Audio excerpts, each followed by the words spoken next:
इनके लोग जब अपना त्योहार मनाते हैं तो कभी वहां दंगा नहीं होता। सिंगापुर के लोग जब अपना त्योहार मनाते हैं तो भी कभी दंगा नहीं होता। अमेरिका के लोग जब अपना त्योहार मनाते हैं तब भी कभी दंगा नहीं होता। जापान के लोग अपना त्योहार मनाते हैं तब भी कभी दंगा नहीं होता। और भारत के लोग गणेश पंडाल पर लगाते हैं, गणेश जी की पूजा करते हैं तो दंगा शुरू, पत्थरबाजी शुरू। अभी नवरात्रा चल रहा है, देवी जी की पूजा हो रही, तभी अलग अलग स्थानों पर पत्थरबाजी हो रही, हिंसा हो रही। रामलीला शुरू हो जाती है तो भी हिंसा शुरू हो जाती है। शिवरात्रि पे शोभा यात्रा निकालते हैं तो भी हिंसा हो जाती है। क्यों? हमारे प्रधानमंत्री दुनिया के सबसे मेहनती ईमानदार राष्ट्रवादी प्रधानमंत्री है। हमारे गृहमंत्री दुनिया के सबसे मेहनती गृहमंत्री है। उत्तर प्रदेश के मुख्यमंत्री हमारे भारत के सबसे मेहनती और ईमानदार मुख्यमंत्री है। इसके बावजूद हर जगह दंगा हो रहा है। नवरात्रि में गांधीनगर में दंगा हो रहा है जहां पिछले 30 वर्षों से राष्ट्रवादी सरकार है। उत्तर प्रदेश के बरेली में दंगा हो रहा है जहां 2017 के बाद लगातार राष्ट्रवादी सरकार है और योगी जी मुख्यमंत्री। ऐसे ही मध्य प्रदेश में भी घटनाएं हो रही है, महाराष्ट्र में भी घटनाएं हो रही है। अलग अलग जगहों पर जहां राष्ट्रवादी सरकार है वहां पे भी घटना हो रही है। मैं तो सेकुलर सरकारों की बात ही नहीं कर रहा हूं। जानते हैं, डॉक्टर बदलने से बीमारी ठीक नहीं होती। मैं बहुत बार कह चुका हूं। कुछ नहीं होगा, मुख्यमंत्री बदलने से, गृहमंत्री बदलने से, कलेक्टर बदलने से कोई बहुत फर्क नहीं पड़ता। और उसका लेटेस्ट उदाहरण देख लीजिए, लेह लद्दाख जल रहा है, जबकि लेह लद्दाख यूनियन टेरिटरी है, वहां की पुलिस सीधे सीधे केंद्र के अधीन है, फिर भी वहां हो रहा है। क्योंकि हमने न तो विदेशी फंडिंग रोका, न भारत के अंदर जो हवाला के जरिए कारोबार फंडिंग होती उसको रोका हमने, न हमने ड्रग का कारोबार रोका। सबसे ईमानदार प्रधानमंत्री, सबसे ईमानदार गृहमंत्री, इसके बावजूद यूपी में धर्मांतरण भी हो रहा है, लफ्ज जिहाद भी हो रहा है, ड्रग कारोबार भी हो रहा है, मानव तस्करी भी हो रही है, ह्यूमन ट्रैफिकिंग भी हो रही है। हाथ जोड़ के निवेदन कर रहा हूं, नियम कानूनों को बदलिए। यूनिफॉर्म पुलिस कोड लागू करिए, पुलिस चार्टर लागू करिए। यूनिफॉर्म जुडिशियल कोड लागू करिए, जुडिशियल चार्टर लागू करिए। यूनिफॉर्म एडमिनिस्ट्रेटिव कोड लागू करिए, एडमिनिस्ट्रेटिव चार्टर लागू करिए। एजुकेशन सिस्टम को बदलिए। अगर भारत को सुरक्षित बनाना है तो भय बिन होय न प्रीत इस सिद्धांत को लागू करना पड़ेगा।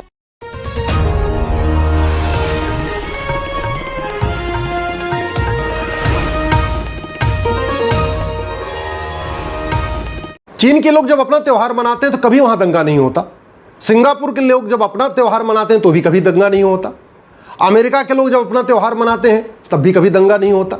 जापान के लोग अपना त्योहार मनाते हैं तब भी कभी दंगा नहीं होता। अरब, दुबई, कुवैत, बहरीन के लोग अपना त्योहार मनाते हैं फिर भी कभी दंगा नहीं होता। और भारत के लोग गणेश पंडाल लगाते हैं, गणेश जी की पूजा करते हैं तो दंगा शुरू, पत्थरबाजी शुरू। अभी नवरात्रा चल रहा है, देवी जी की पूजा हो रही, तभी अलग अलग स्थानों पर पत्थरबाजी हो रही, हिंसा हो रही। रामलीला शुरू हो जाती है तो भी हिंसा शुरू हो जाती है। जन्माष्टमी में शोभा यात्रा निकालते हैं तो भी हिंसा शुरू हो जाती है। रामनवमी में शोभा यात्रा निकालें तो भी हिंसा शुरू हो जाती है। शिवरात्रि पे शोभा यात्रा निकालते हैं तो भी हिंसा हो जाती है। क्यों? हमारे प्रधानमंत्री दुनिया के सबसे मेहनती ईमानदार राष्ट्रवादी प्रधानमंत्री है। हमारे गृहमंत्री दुनिया के सबसे मेहनती गृहमंत्री है। उत्तर प्रदेश के मुख्यमंत्री हमारे भारत के सबसे मेहनती और ईमानदार मुख्यमंत्री है। इसके बावजूद हर जगह दंगा हो रहा है। नवरात्रि में गांधीनगर में दंगा हो रहा है जहां पिछले 30 वर्षों से राष्ट्रवादी सरकार है। नवरात्रि में उत्तर प्रदेश के बरेली में दंगा हो रहा है जहां 2017 के बाद लगातार राष्ट्रवादी सरकार है और योगी जी मुख्यमंत्री है। ऐसे ही मध्य प्रदेश में भी घटनाएं हो रही हैं, महाराष्ट्र में भी घटनाएं हो रही हैं। अलग अलग जगहों पर जहां राष्ट्रवादी सरकार है वहां पर भी घटना हो रही है। मैं तो सेकुलर सरकारों की बात ही नहीं कर रहा हूं। मैं तो तमिलनाडु में क्या हो रहा है, बंगाल में क्या हो रहा है या केरल में क्या हो रहा है उसकी बात ही नहीं कर रहा हूं। मैं तो वहां की बात कर रहा हूं जहां राष्ट्रवादी सरकार है। जानते हैं, डॉक्टर बदलने से बीमारी ठीक नहीं होती। मैं बहुत बार कह चुका हूं। कुछ नहीं होगा, मुख्यमंत्री बदलने से, गृहमंत्री बदलने से, कलेक्टर बदलने से, कप्तान बदलने से कोई बहुत फर्क नहीं पड़ता। और उसका लेटेस्ट उदाहरण देख लीजिए, लेह लद्दाख जल रहा है, जबकि लेह लद्दाख यूनियन टेरिटरी है, वहां की पुलिस सीधे सीधे केंद्र के अधीन है, फिर भी वहां हो रहा है। क्योंकि हमने न तो विदेशी फंडिंग रोका, न भारत के अंदर जो हवाला के जरिए कारोबार फंडिंग होती उसको रोका हमने, न हमने ड्रग का कारोबार रोका। सबसे ईमानदार प्रधानमंत्री, सबसे ईमानदार गृहमंत्री, सबसे मेहनती गृहमंत्री, सबसे मेहनती मुख्यमंत्री, इसके बावजूद यूपी में धर्मांतरण भी हो रहा है, लफ्ज जिहाद भी हो रहा है, ड्रग कारोबार भी हो रहा है, मानव तस्करी भी हो रही है, ह्यूमन ट्रैफिकिंग भी हो रही है और हथियारों का कारोबार भी हो रहा है। बाकी तो छोड़िए, माननीय प्रधानमंत्री जी 2014 से वाराणसी से चुन के आते हैं। बनारस में क्या कम हुआ बताइए आप? क्या बनारस में घूसखोरी, कमीशनखोरी, दलाली, कटमनी खत्म हो गई? क्या बनारस में तोलाबाजी, हवालाबाजी खत्म हो गई? क्या बनारस में झपटमारी खत्म हो गई? क्या बनारस में तारीख पे तारीख खत्म हो गई? क्या बनारस में धर्मांतरण रुक गया? क्या बनारस से घुसपैठी अपने आप भाग गए? क्या हुआ? मैं बार बार हाथ जोड़ के निवेदन कर रहा हूं, नियम कानूनों को बदलिए। यूनिफॉर्म पुलिस कोड लागू करिए, पुलिस चार्टर लागू करिए। यूनिफॉर्म जुडिशियल कोड लागू करिए, जुडिशियल चार्टर लागू करिए। यूनिफॉर्म एडमिनिस्ट्रेटिव कोड लागू करिए, एडमिनिस्ट्रेटिव चार्टर लागू करिए। एजुकेशन सिस्टम को बदलिए।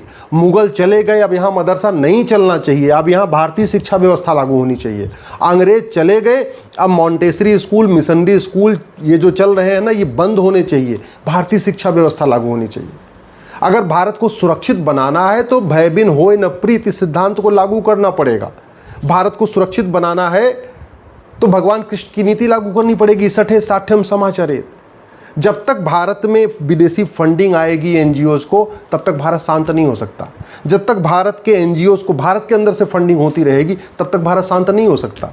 और ये फंडिंग कराने के लिए 2010 में कानून बना था, ये कानून आज तक खत्म नहीं हुआ।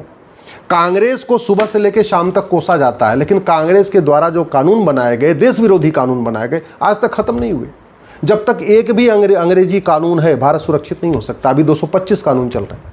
आज़ादी के बाद 50 देश विरोधी कानून बनाए गए, उसमें से एक कानून में थोड़ा सा बदलाव हुआ, वो भी खत्म नहीं हुआ। वक्फ एक्ट में बदलाव हुआ, वक्फ एक्ट खत्म नहीं हुआ। और जो बदलाव किया गया उससे जो पुरानी ज़मीनें, जो 40 लाख एकड़ ज़मीन पे कब्जा हो रहा है, वापस नहीं आएंगी। हाँ, आगे से थोड़ा रोक लगेगा आगे से कब्जा करने पे। ऐसे ही जो अंग्रेज़ों ने ज़मीन बांटी थी चर्चेज को, मिशनरीज़ को, 99 साल की लीज पे, सबकी लीज पूरी हो चुकी, वो ज़मीन वापस नहीं ले गई। 40 लाख एकड़ ज़मीन पे वक्फ बोर्ड कब्जा करके बैठा हुआ है। 40 लाख एकड़ ज़मीन पे चर्चेज और मिशनरियाँ कब्जा करके बैठी हुई। उन ज़मीनों को वापस लेने की कोई प्रक्रिया शुरू नहीं हुई। जब प्रक्रिया नहीं शुरू हुई तो फिर रुकेगा कैसे? भारत में घुसपैठी आज भी आ रहे हैं। क्यों? क्योंकि हमारा घुसपैठ विरोधी कानून महाघटिया है। भारत में धर्मांतरण हर राज्य में हो रहा है, चाहे यूपी हो, चाहे बिहार हो, चाहे बंगाल हो, चाहे गुजरात हो। क्यों? क्योंकि हमने धर्मांतरण के लिए केंद्र में कोई कानून बनाया नहीं। हमारे पास बीएनएस है, लेकिन उसमें एक चैप्टर लफ्ज़ जिहाद के ऊपर नहीं है। हमारे पास बीएनएस है, उसमें एक चैप्टर लैंड जिहाद के ऊपर नहीं है। हमारे पास बीएनएस है लेकिन उसमें एक चैप्टर जो है घुसपैठ पे है ही नहीं।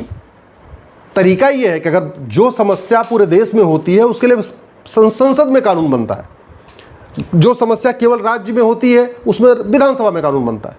लफ्ज़ जिहाद पूरे देश की समस्या है, तो एक चैप्टर बीएनएस में होना चाहिए, ऑफेंस रिलेटिंग टू लफ्ज़ जिहाद, आज तक नहीं डाला गया।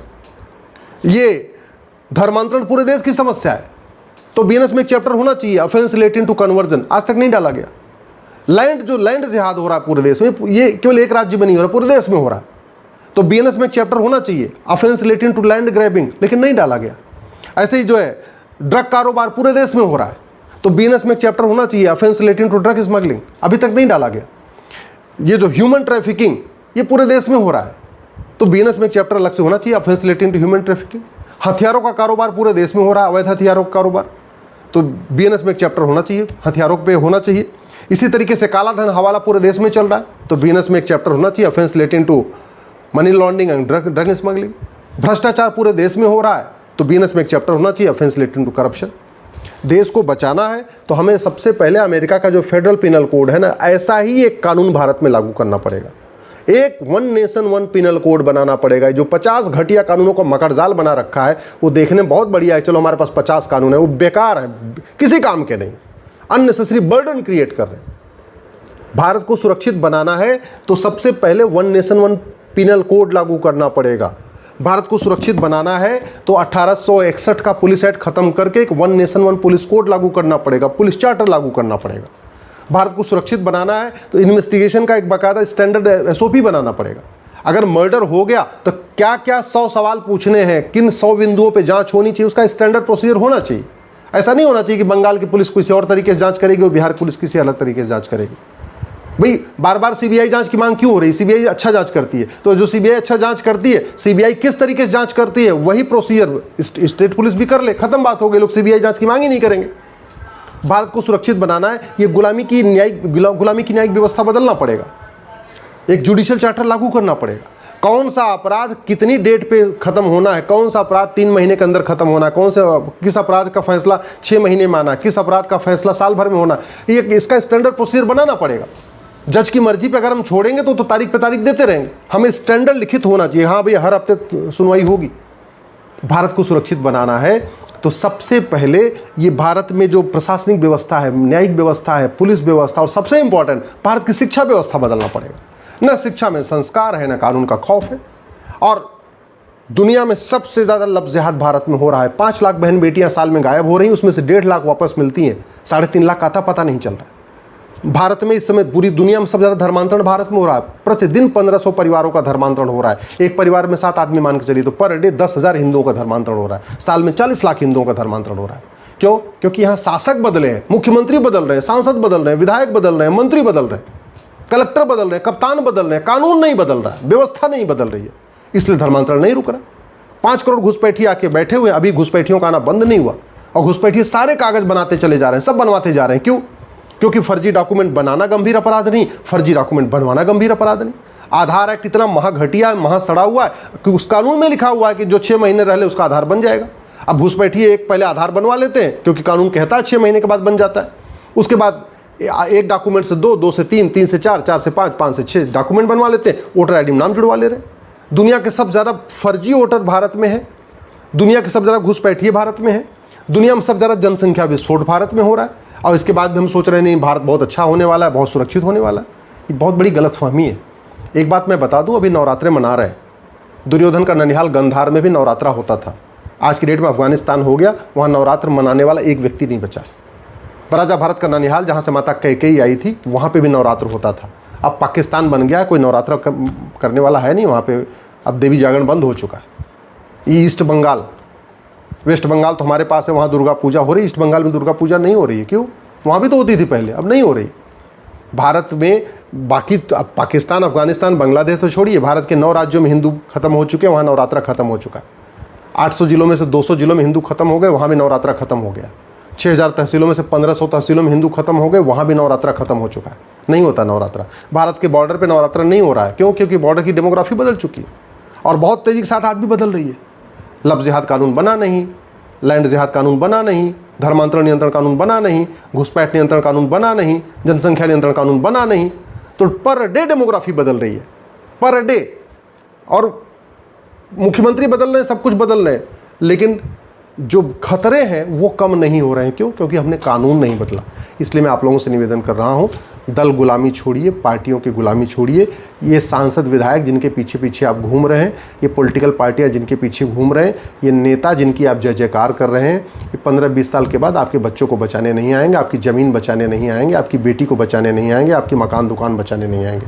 लेकिन जो मैं कानून कह रहा हूँ, अगर आज ये बन गए तो आने वाली पीढ़ियाँ भी आपकी सुरक्षित रहेंगी। इसलिए दल गुलामी छोड़िए और कठोर कानून की मांग करिए।